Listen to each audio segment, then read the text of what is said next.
I think poetry is such a powerful art form because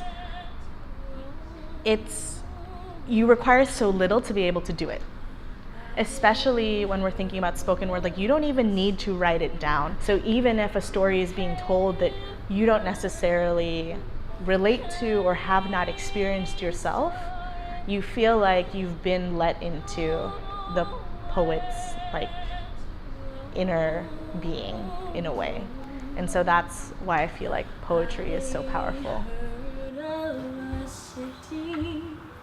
Called heaven, I started to make it my home.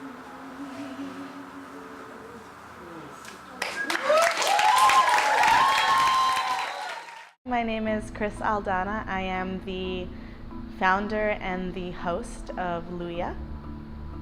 Luya is a monthly spoken word open mic series that we started in the summer of 2018. It's run by multidisciplinary artists from the Asian diaspora, and it's a spot where poets of color can come together and perform for an audience that understands where they're coming from.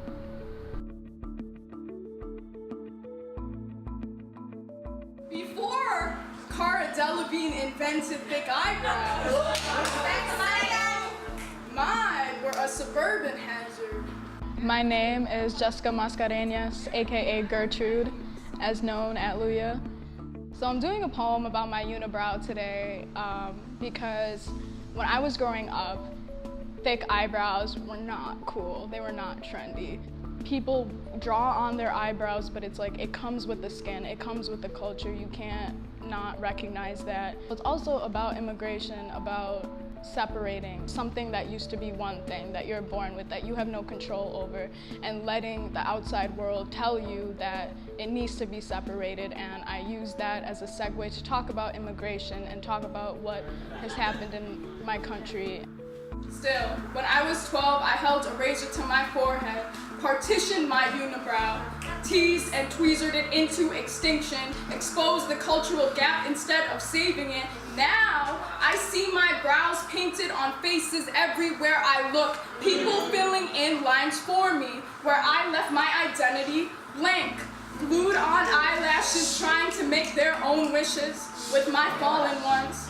Be careful, all it takes is one blow to separate a country.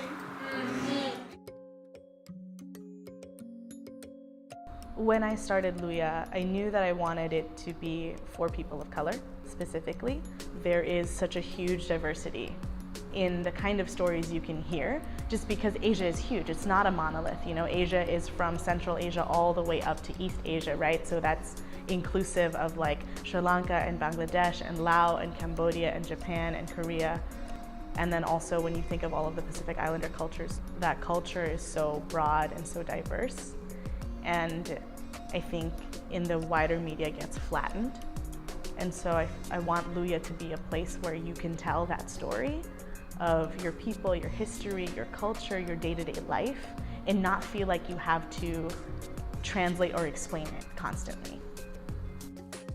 Luya definitely has the most special place in my heart. Luya is the place where I tell those stories that I'm scared to tell at other open mics or out in the real world, and it seems like everyone here really hangs on to every word you're saying. Everybody's listening, and it just makes that whole experience, even though there's 90 people in the room, it feels so intimate, like we're in somebody's house at somebody's family get-together, and I think that kind of community is not easy to find. Luya means ginger in Tagalog. I was at a community event actually that was about food, and specifically about Filipino food and how we use different ingredients to both nourish and to heal.